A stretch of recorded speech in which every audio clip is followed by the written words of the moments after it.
49 అంటే సంతానం, 49 అంటే సంతోషం. 39 ఆంధ్రప్రదేశ్, తెలంగాణ. నమస్తే, నేను కవిత. Welcome to iDream. కేంద్ర ప్రభుత్వం 9 నుంచి 14 ఏళ్ల వయసు ఉన్నటువంటి అమ్మాయిల కోసం సర్వికల్ క్యాన్సర్ని ఎదుర్కొనేలా వ్యాక్సిన్ని ఫ్రీగా ఇస్తామని అనౌన్స్ చేసింది. ఎందుకని సర్వికల్ క్యాన్సర్కి అంత ప్రయారిటీ ఇవ్వాల్సినటువంటి అవసరం ఉంది? మనం మాట్లాడుకోబోతున్నాం. మనతో పాటుగా ఉన్నారు సీనియర్ గైనకాలజిస్ట్ మంజుల అనగాని గారు. డాక్టర్ మంజుల, గుడ్ ఆఫ్టర్నూన్ అండి. సో నమస్తే కవిత. నమస్తే, ఎలా ఉన్నారు మీరు? బాగున్నాను. How are you doing? I'm doing good. So central government బడ్జెట్లో సర్వికల్ క్యాన్సర్ మీద అంత ఫోకస్ పెట్టడానికి కారణం ఏంటి? Finally actually it is very very very late. We been fighting for it from last 15 years to make it issue. There are అన్ని countries, కొన్ని total 122 కంట్రీస్లో మన ఈ వ్యాక్సిన్ ఇస్తుంటారు. Accepted 122 to 126. There are so many countries which gives free and it is mandatory. Australia కావచ్చు, లేక New Zealand కావచ్చు, Canada కావచ్చు, చిన్న చిన్న ఆస్ట్రియా అలాంటి కంట్రీస్లో కూడా ఈ వ్యాక్సిన్ ఫ్రీ ఎప్పటి నుంచో. కానీ మనకి మాత్రము ఫ్రీ కాదు. ఇప్పుడు అట్లీస్ట్ నిద్ర లేచి మనము 9 to 14 అన్నా ఇద్దాము, సో దట్ నెక్స్ట్ జనరేషన్ని మనం అవాయిడ్ చేయొచ్చు, ప్రొటెక్ట్ చేసుకోవచ్చు. నెక్స్ట్ అంటే 1 generation కాదు, it take some time. At least కొన్ని జనరేషన్స్ తర్వాత మనం నివారించవచ్చు. ఏ వ్యాక్సిన్ అయినా, పోలియో ఎగ్జాంపుల్ తీసుకుంటే, పోలియో వేస్తూ ఎందుకు కంటిన్యూ చేస్తున్నాం? సో దట్ మనం పోలియో చూడకూడదు అని. వేసిన సంవత్సరమే మాయమైందా? అవ్వదు. Takes time, but then that is the way to go forward to prevent అనమాట. ఒకప్పుడు అంటే 10 years ముందు cancer cervix was the leading cause of death. ఇప్పుడు మనం ఇండో అమెరికన్ హాస్పిటల్ చూస్తున్నాం, బసతారక హాస్పిటల్. ఎందుకు అది కట్టారు? ఎందుకంటే ఆవిడకి క్యాన్సర్ సర్వీస్ వచ్చింది కాబట్టి, అంతే కదా. సో ఇది ఎంత కామన్. నెంబర్ 1 ఉండేది ఇంతకుముందు మేము స్టూడెంట్స్గా ఉన్నప్పుడు. ఇప్పుడు నెంబర్ 2లో ఉన్నాం. మనం తగ్గింది అది కొంచెం. అది తగ్గిందా, లేక మనం తొందరగా డయాగ్నోస్ చేస్తున్నామా, లేక యూట్రస్లో ఎక్కువ తీయడం వల్ల మనకి అది రావడం లేదా, లేక బ్రెస్ట్ క్యాన్సర్ పెరగడం వల్ల మనది సెకండ్ అయిందా? చాలా ఫ్యాక్టర్స్ ఉన్నా కూడా at least in the last 15 years చాలామంది ఫస్ట్లో కన్నా ఇప్పుడు వ్యాక్సిన్స్ వచ్చి తీసుకోవాలి. అసలంటూ వ్యాక్సిన్స్ ఉన్నాయని నాలెడ్జ్ ఉండటం ఫస్ట్ పాయింట్. డినాయల్, నాకేమి రాదు, మాకెందుకు వస్తుంది అనుకోకుండా వ్యాక్సిన్ తీసుకోవటం. ప్లస్ డాక్టర్లు చెప్తే విని యాక్సెప్ట్ చేసి, తల్లులు నా పిల్లలకు కూడా ఇవ్వండి అని అడిగే స్టేజ్కి రావటం, that is a huge way forward. But any awareness ఒక్క చేత్తో రాదు. Government has to participate. Public private partnership ఉండాలి. Media should come forward, print and digital. Plus doctors should tell, plus patients should ask. ఇవన్నీ ఎప్పుడు జరుగుతాయి? డాక్టర్లలో కూడా ఒక clarity ఉండి ఇవ్వాలి ప్రతి ఒక్కరికి అని అనుకున్నప్పుడే కదా వింటారు. మేమే కన్ఫ్యూజ్ చేస్తే, మాలోనే కన్ఫర్మేషన్ లేకుండా పేషెంట్స్ ఆ డాక్టర్ వద్దన్నారండి, అవసరం లేదన్నారండి అనే దీనికి వస్తాయి. సో చాలా క్వశ్చన్స్ ఉంటాయి కవిత వీటి విషయంలో. నువ్వు అన్నట్టుగా, ఒకటి ఎవరికి ఇవ్వాలి, ఎప్పుడు ఇవ్వాలి, ఎంత ఇవ్వాలి, ఎన్ని సంవత్సరాల వరకు ఇవ్వాలి, అమ్మాయిలకి అబ్బాయిలకి ఇద్దరికి ఇవ్వాలా, మాకు ఆల్రెడీ పిల్లలు ఉంటే మేము కూడా ఎందుకు తీసుకోవాలి, ఇట్లా చాలా ఉంటాయి అన్నమాట. అపోహలు చాలా ఉన్నాయి. ఇప్పుడు 9 to 14 years ఏజ్ లిమిట్ వాళ్ళకి ఫ్రీ వ్యాక్సిన్ అనేది అనౌన్స్ చేసినప్పుడు యూజువల్గానే ఏజ్ వాళ్ళు తీసుకోవాలి, ఎన్ని డోసులు తీసుకోవాలి, ఎన్నిసార్లు తీసుకోవాలి, ఇవన్నీ వస్తుంది కదా. ఐడియల్ మనం అందరికీ ఇవ్వాల్సిన పిల్లలకి ఏంటంటే adolescent age group. 9 to 12 is the ideal age group. ఎందుకు అది ఐడియల్ అంటే, ఆ ఏజ్లో ఈ వ్యాక్సిన్కి శరీరంలో ఫైట్ చేసే తత్వం ఉన్న యాంటీబాడీస్ ఏవైతే ప్రొడ్యూస్ అవుతాయో అవి మ్యాక్సిమం ప్రొడ్యూస్ అవుతాయి. సో ఆ ఏజ్లో ఇస్తే అది లైఫ్ లాంగ్ ఇమ్యూనిటీకి దారితీస్తుంది. అనమ్నెస్టిక్ రియాక్షన్ అంటాం. అంటే నెక్స్ట్ టైం ఎప్పుడైనా హెచ్పివి ఇన్ఫెక్షన్ వస్తే బాడీలో ఫైట్ చేసే తత్వం ఎక్కువ ఉంటుంది కాబట్టి ఆ ఏజ్లో ఇస్తాం. That is 1 point. Second, before any HPV enters in to the body of the lady అప్పుడు ఇచ్చేస్తే మనకి బాడీలో మనకి ఇమ్యూనిటీ చాలా ఉంటుంది. ఒకసారి అంటూ వచ్చేసిన తర్వాత ఇమ్యూనిటీ ఆ పర్టిక్యులర్ హెచ్పివికి తగ్గుతుంది కాబట్టి. So 9 to 12 is the ideal age group two give for both boys and girls. మనం ఇండియాలో అట్లీస్ట్ అమ్మాయిలకి ఇవ్వండి అంటాం, ఎందుకంటే ఎఫెక్ట్ అయ్యేది వాళ్ళు క్యాన్సర్ సర్విక్స్ వాళ్ళకి అని. కానీ ఇది క్యాన్సర్ సర్విక్స్ వ్యాక్సిన్ కాదమ్మా, it is HPV vaccine. Okay, HPV vaccine అంటే ఏ వ్యాధులు హెచ్పివితో వస్తాయో అన్నిటినీ నివారిస్తుంది. అంటే వాట్స్, సింపుల్ పులిపుర్లు అంటామా, జెనైటల్ వాట్స్, అట్లాంటి పులిపుర్లు అవి అవాయిడ్ చేస్తుంది.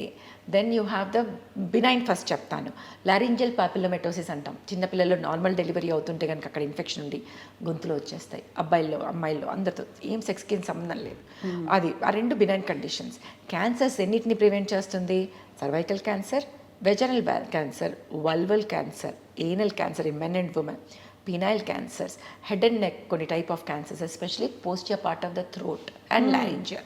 అంటే 7 cancers and 2 diseases, 2 benign. ఇన్నిటిని అది ఒక్క వ్యాక్సిన్ అవాయిడ్ చేస్తుంది. ఇప్పుడు 9 to 12 years ఉంటే యూజువల్గా అడ్వైజబుల్ 2 doses 1 and 6 months తీసుకోవడం. కానీ lot of studies which are coming up and telling that single dose కూడా సరిపోతుంది ఆ టైంలో ఇస్తే అని. ఓకే అది మనం వెయిట్ చేద్దాం. ఇప్పటికైతే I still believe that 2 doses should be given. Then after 14 వరకు ఎందుకు ఇస్తున్నారు అంటే అంతవరకు క్యాచప్ అవుతుంది అని అంతే. సో 12 years దాటిన తర్వాత more and more studies will keep coming. 12 చాలా 14 వరకు కూడా 2 doses ఇవ్వచ్చా అని lot of literature is coming up about it. 3 doses is what we look at. అంటే ఈరోజు తీసుకుంటే 2 months తర్వాత ఒకటి, దాని తర్వాత ఇంకో 4 months తర్వాత ఒకటి, టోటల్ 3 doses. అలా అన్న ఇవ్వచ్చు. ఇంకో షెడ్యూల్ ఉంటుంది 0, 1, 4 ఈరోజు, ఇంకో నెల తర్వాత, ఆ తర్వాత 3 నెలల తర్వాత. కొన్నిసార్లు వీళ్ళు ప్రెగ్నెన్సీకి వెళ్ళిపోతారు మీ లోపల తెలియకుండా. ఫస్ట్ 2 doses అయిపోయి ప్రెగ్నెన్సీ వస్తే 3వ డోస్ డెలివరీ తర్వాత ఇస్తాం. సో క్యాచప్ చేయొచ్చు. ఈ రిప్రొడక్టివ్ ఏజ్ గ్రూప్ వచ్చిన వాళ్ళకి మేము మెజారిటీ ఆఫ్ ద పీపుల్కి మేము డెలివరీ అవ్వంగానే ఇచ్చేస్తాం. ఎందుకని అంటే అది టైంలో బేబీకి కూడా మనకి వ్యాక్సిన్ దొరుకుతుంటుంది, ఇద్దరు కలిసి తీసుకోవచ్చు అని. సో 9 years నుంచి 45 years వరకు it is advisable. It is FDA approved and all that. 9 to 45 approved. After that also we don't stop when they are only giving. When government has to give, they'll put a limit. ఇంతవరకు అయితే మేము ఫ్రీగా ఇస్తాము. So 45 వరకు ఫ్రీగా. ఆ తర్వాత వాళ్ళు కూడా వాళ్ళకున్న రిస్క్ కేటగరైజేషన్ బట్టి తీసుకోవచ్చు. సో ఫస్టే తీసుకుంటే 9 to 11 it is 100% preventive against all these diseases. తర్వాత మనకు ఈ హెచ్పివి అనేది చాలా common disease.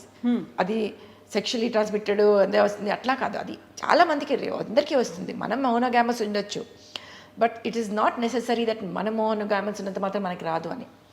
It is husband wife ఉంటే ఆ హస్బెండ్కి ఈమె కాకుండా ఇంకొకళ్ళ వైఫ్ ఇంతకుముందు ఉన్నా, ఇంకొకళ్ళు ఉన్నా, మళ్ళీ ఆమెకి ఇంకెవరైనా ఉన్నా, it's a biggest vicious cycle which happens.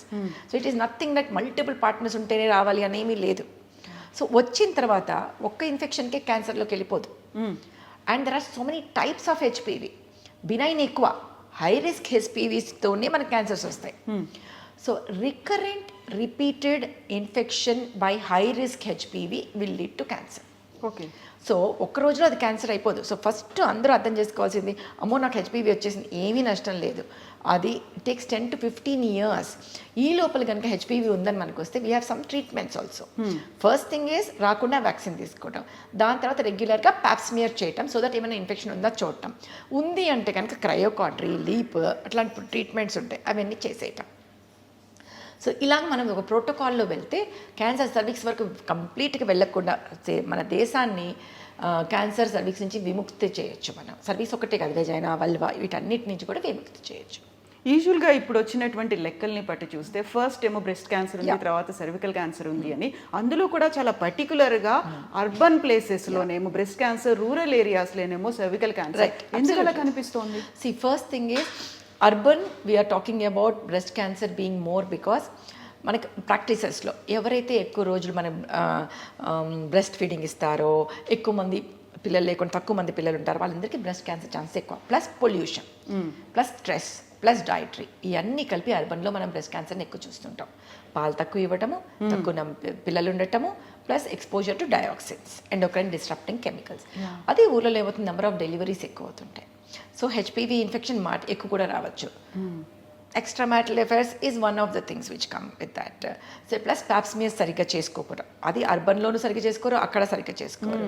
చిన్న ప్రాబ్లమ్ వస్తే డాక్టర్ దగ్గరికి వెళ్లకుండా ఉండి ప్యాప్స్మియర్ చేయించుకుని ట్రీట్మెంట్ తీసుకోకుండా ఉండటం, ఇలాంటి వాటన్నిటి వల్ల.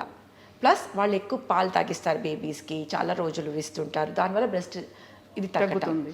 ప్లస్ మనం వాడే ఇది ఓసీ పిల్స్ అవి వాటన్నిటితో కూడా మనకి కొంచెం క్యాన్సర్ ఆఫ్ ద సర్విక్స్ని తగ్గించడానికి అవకాశం ఉంటుందన్నమాట.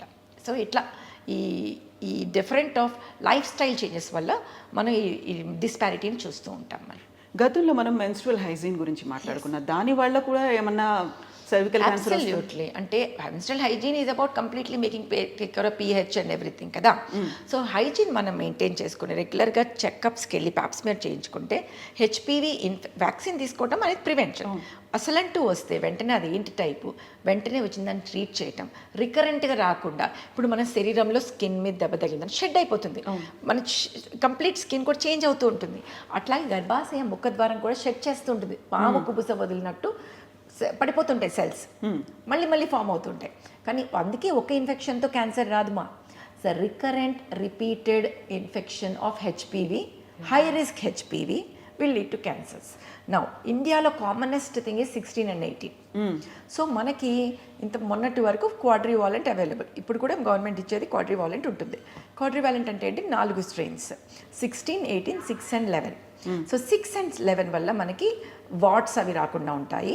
16 and 18 వల్ల ఈ క్యాన్సర్స్ తగ్గుతాయి. ఇప్పుడు మనకి నానోవాలెంట్ కూడా అవైలబుల్. సో అది 9 హై రిస్క్ స్ట్రెయిన్స్ అన్నిటినీ కవర్ చేస్తుంది అనమాట. సో మనకి క్యాన్సర్ రిస్క్ని చాలా ఆల్మోస్ట్ జీరోకి చేయొచ్చు మనం, ఈ పర్టికులర్ క్యాన్సర్స్. అన్ని క్యాన్సర్స్ కాదు. ఒకటి గుర్తుపెట్టుకోవాలి కవిత, క్యాన్సర్లు చాలా ఉంటాయి, అన్నిటిని మనం నివారించలేము. ఇన్ఫెక్షన్తో వచ్చే క్యాన్సర్స్ని మాత్రమే మనకు వ్యాక్సిన్ ప్రొడ్యూస్ చేయగలం, నివారించగలం. So we need to be happy that we have HBsAg vaccine, which is one of the cause for liver cancer. So take it, we can prevent. Not all liver cancers, one of the type. Cancer cervix మాత్రం 99% హెచ్పివితోనే వస్తుంది.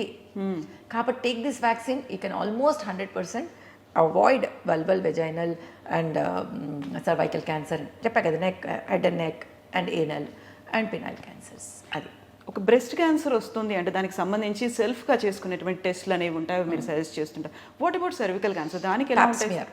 అంతే అంతే. Symptoms అనేది మనకి తెల్లబట్ట అవ్వటం అనేది main. తెల్లబట్ట కూడా ఒట్టి అధికంగా అవ్వటము, అసలు ఫౌల్ స్మెల్లింగ్ ఉండటము, లేక ఫస్ట్ అన్నిటికన్నా important post coital bleeding. Husband wife కలిసాక బ్లీడింగ్ అవుతుంది అంటే అస్సలు నెగ్లెక్ట్ అవ్వకుండా వెళ్ళి చెక్ చేయించుకోవాలి. కానీ చాలామంది సిగ్గుతో మేము వెళ్ళాం డాక్టర్ దగ్గరికి, మేము డాక్టర్కి డెలివరీ తర్వాత కలవలేదండి, అది గొప్ప విషయం కాదు.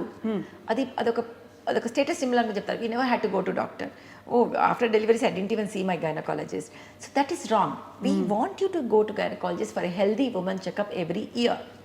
దాంట్లో పార్ట్ అండ్ పార్సల్గా మనము ప్యాప్స్మియర్ చేసుకోవాల్సిన అవసరం ఉంటుంది. సో ఆ ప్యాప్స్మియర్ చేసుకుంటే ఇన్ఫెక్షనా, హార్మోనల్ చేంజెసా, ప్రీ క్యాన్సరస్ లెవెల్లో ఉందా, క్యాన్సర్ లెవెల్లో ఉందా, అన్నీ మనకి బయటకు వస్తాయి. దాని ప్రకారంగా నెక్స్ట్ బయాప్సీ, కాల్పోస్కోపీ చేసి బయాప్సీ చేస్తే అసలంటూ కొంచెమే ఉందా, అసలు ఉందా లేదా, ఎంతవరకు వెళ్ళింది, స్టేజింగ్ తెలుస్తుంది. దాని తర్వాత దాని అవసరాన్ని బట్టి 2A స్టేజ్ వరకు సర్జరీ, లేదు అంటే రేడియేషన్, కీమో రేడియేషన్, ఇలా ఉంటాయన్నమాట. అంతవరకు వెళ్ళాల్సిన అవసరం రాకూడదు. మనకి క్యాన్సర్ సర్విక్స్ ఉంది, every 5 minutes to 7 minutes one woman will be dying with cancer cervix. 2 age groups are very common. One is 30s, one is 60s. So అలా గుర్తుపెట్టుకొని మనం ఎప్పుడైతే prevention is better than cure అనుకుంటామో అప్పుడు vaccine తీసుకుంటాం, రెగ్యులర్గా Pap smear చేసుకుంటాం, ఏమైనా ప్రాబ్లం ఉన్న ట్రీట్మెంట్ తీసుకుంటాం. క్యాన్సర్ వరకు వెళ్ళి ఈ mental trauma, physical trauma, financial and economic burden తెచ్చుకోం. ఇంకొకటి సాధారణంగా నన్ను అడిగే క్వశ్చన్ ఏంటి కవిత అంటే, మాకు ఆల్రెడీ ఇప్పుడు పిల్లలు అయిపోయారండి, అన్న అయిపోయారండి, ఇప్పుడు ఎందుకు తీసుకోవాలి, నాకు 35 అండి, ఇప్పుడు ఎందుకు తీసుకోవాలి అంటారు. నేను ఇందాక చెప్పా, హై రిస్క్ హెచ్పివి చాలా రకాలు ఉంటాయి. ప్రతి ఉమెన్కి అన్ని రకాలవి హెచ్పివి రాదు. ఒకటి ఉంటుంది, వస్తే ఎట్ ద మోస్ట్ మిగతా అన్నిటి నుంచి ప్రొటెక్ట్ చేయొచ్చు కదా మనం. అది ఇంపార్టెంట్. ప్లస్ ఆల్రెడీ వచ్చిన ఇన్ఫెక్షన్ని కూడా డౌన్ రెగ్యులేట్ చేస్తుంది తీసుకున్న వ్యాక్సిన్, మన ఇమ్యూనిటీ ఫైట్ చేయడానికి. సో మనకి CIN 1, 2లో ఉన్నా కూడా అది వెనక్కి తెప్పిస్తుంది మనల్ని. సో ఏ ఉమెన్ అన్నా కూడా just and man out there also, that's individual choice. Just go, and anybody between 9 to 45 go and take your vaccine. So ఇప్పటిదాకా ప్యాప్స్మియర్ ఎంత ఫ్రీక్వెంట్గా చేసుకోవాలి? Yearly once, just like mammograph. And boys గురించి మాట్లాడుకున్నప్పుడు నిజంగా cervical cancer అనేది లేడీస్కి cervical, but penile cancers అనేది మేల్కే కదా, అండ్ రెండింటికి కారణం హెచ్పివియే కదా, అది అర్థం చేసుకోవాలి. అర్థమవుతుందా? But as such, because whenever they do circumcision, the chances of penile cancers are less. Plus by the act of the sexual intercourse, the affected people are the woman. దానివల్ల మనం ముందు ఉమెన్ చేద్దామని చూస్తాం మనం, కానీ it can cause penile cancers. Remember that. So ఇప్పుడు మనం లేటెస్ట్గా చూసినటువంటి ఒక ఎగ్జాంపుల్ పూనం పాండే. తను నేను వాళ్ళ టీం అనేది చనిపోయింది సర్వికల్ క్యాన్సర్తో అని పెట్టారు. ఇమ్మీడియట్గా next day no I'm alive అనేది to just give that awareness అని చెప్పారు. సో ఎలా వస్తుంది? ఒక్కసారి అవేర్నెస్ అనేది మాట చెప్పారు. పాత రోజుల్లో మనకి సమాధాన భేద దండోపాయాలు అనే ఎన్నో ఉపాయాలు ఉంటాయి. She took the shock element to give the awareness. ఒక విధంగా I'm happy that so many years we been fighting, giving this and talking, we are fighting with the government to say that give it ఫ్రీగా. ఎంతమందికి ఇస్తారు ఇవన్నీ లేకపోయినా పర్లేదు, at least tell that it is mandatory. FOGSI అంటే మా ఆబ్స్టెటిక్ కానీ society కానీ IAP కానీ we have given in our guidelines that every girl should take అని. కానీ doesn't make a different unless శంకంలో పోస్తే తప్పితే అవనట్టుగా. గవర్నమెంట్ చెప్తే తప్ప. Anyway luckily government has made it mandatory recently. So అది గవర్నమెంట్ ఎఫెక్ట్ కావచ్చు, ఈ అమ్మాయి వల్ల షాక్ ఎఫెక్ట్ కావచ్చు, అట్లీస్ట్ అవేర్నెస్ పెరుగుతాయి. బికాస్ నేను చెప్తే కొంతమందికి చెప్తాం, మా క్లినిక్ వచ్చే వాళ్ళకి చెప్పగలము. So in our clinic we do photograph ఉంటుంది నాది, నా కూతురుది, who I have vaccinated when she was 9 years old. నేను when I was 13 years ago మేము తీసుకున్న వ్యాక్సిన్స్ ఆ ఫోటో ఉండి we have taken, did you take, flyers ఇస్తాం పేషెంట్కి, పాప ప్రతి ఒక్కరు తీసుకోవాలి, this has nothing to do with what you came. చాలా మంది వస్తారు బ్లీడింగ్ పీవీతో వస్తారు, but still we give this flyer and say please read about it, this is about every girl should take అని. అదేంటి మేము ఒక ప్రాబ్లంకి వస్తే ఇంకోటి ఇస్తున్నారు అనుకుంటారు, కానీ that is the way we use to spread awareness. Standees పెట్టేవాళ్ళం, చెప్తూ ఉండేవాళ్ళం అడల్ట్ వ్యాక్సినేషన్ అంటే ఇది అని. ఇట్లా మీడియాలో చెప్పటము, డిజిటల్ మీడియాలో చెప్పటము, లేక ప్రింట్ మీడియాలో చెప్పటము, ఇట్లాంటివన్నీ చేస్తుండేవాళ్ళం. ఇది ఎంతమంది ఎన్నిసార్లు చేయగలము ఒకటి. But when government does it, that's when the impact will come. Mandatory plus element, and this shock element I think only added as an icing. So the way she did, whether we appreciate or not, is individual choice. Movies వాళ్ళు చాలా shocking movies చూస్తుంటారు, కొంతమంది నచ్చుతాయి, కొంతమంది నచ్చవు, ఇది అంతే. So ఇప్పుడు మేము ఒక వ్యాక్సిన్ తీసుకున్నాము, ఆ తర్వాత తీసుకోవడానికి గుర్తు లేదా, లేకుంటే దట్ గాట్ పోస్ట్పోన్డో, లేకుంటే మర్చిపోయాము, ఇలా షుడ్ నాట్ బి డన్. కొన్ని మనం చిన్నగా బేబీ పుట్టినప్పుడు 3rd month పుట్టిన వెంటనే ఇస్తాం వ్యాక్సిన్, మళ్ళీ 3rd month 4th month 5th monthలో ఇస్తుంటాం. ఎందుకు ఇస్తుంటాం? Because that prevents the diseases. మరి ఆ విషయంలో జాగ్రత్త ఉన్నప్పుడు మీ మీద మీకు ఎందుకు జాగ్రత్త ఉండకూడదు? It has to be taken 0 to 6. ఒకటి వదిలేసి సంవత్సరం దాటిందంటే మళ్ళీ మొదలెట్టాల్సి వస్తుంటుంది. సో ఈ లోపల కనుక అయితే కనుక ఫస్ట్ డోస్ సెకండ్ డోస్ అయిపోతే అప్పుడు 3rd కాబట్టి సంవత్సరం తర్వాత తీసుకున్నా పర్లేదు, కానీ అసలు అంటూ ఫస్ట్ డోస్ తర్వాత చాలా గ్యాప్ ఇస్తే మాత్రం మళ్ళీ మొదలెట్టాల్సిన అవసరం ఉంటుంది. సో మీరు సెల్ ఫోన్లో ఇప్పుడు అందరి దగ్గర ఏం లేవంటే సెల్ ఫోన్స్ ఉంటాయి, ప్రతి ఒక్కళ్ళ దగ్గర ఉంటాయి, దాంట్లో పెట్టుకోండి alarm, that will give you a warning, this is the time అని. కొంచెం అటు ఇటు 1 week అటు ఇటు పర్వాలేదు, కానీ మరీ లేట్ అవ్వకుండా మాత్రం చూసుకోండి. సో ఇప్పటిదాకా పెళ్ళైంది, పిల్లలు ఉన్నారు, బట్ మేము దానికి సంబంధించినటువంటి వ్యాక్సిన్ తీసుకోలేదు, అండ్ బిలో 45 years అనుకుంటే వాళ్ళు కూడా తీసుకోవచ్చు, తప్పనిసరిగా తీసుకోవాలి. ఇందాక నేను చెప్పినట్టుగా BC2 ఇది 30-35 చూస్తాం, 60 చూస్తాం. ఈ 35 నుంచి వాళ్ళు తీసుకున్న దానికి అక్కడ వచ్చే క్యాన్సర్ని కూడా మనం అవాయిడ్ చేయొచ్చు. ప్లస్ నేను చెప్పాను, all 4 strains or all 9 strains are not there in every woman. So నీకు 2 ఉన్నా మిగతా 7ని మనం కాపాడచ్చు అట్లాగా. Yes, thank you so much doctor, that was a nice talk, and మీరు ఇచ్చినటువంటి అడ్వైజెస్ చాలా మందికి యూజ్ అవుతాయి. Pleasure talking to you. Thank you so much doctor, thank you.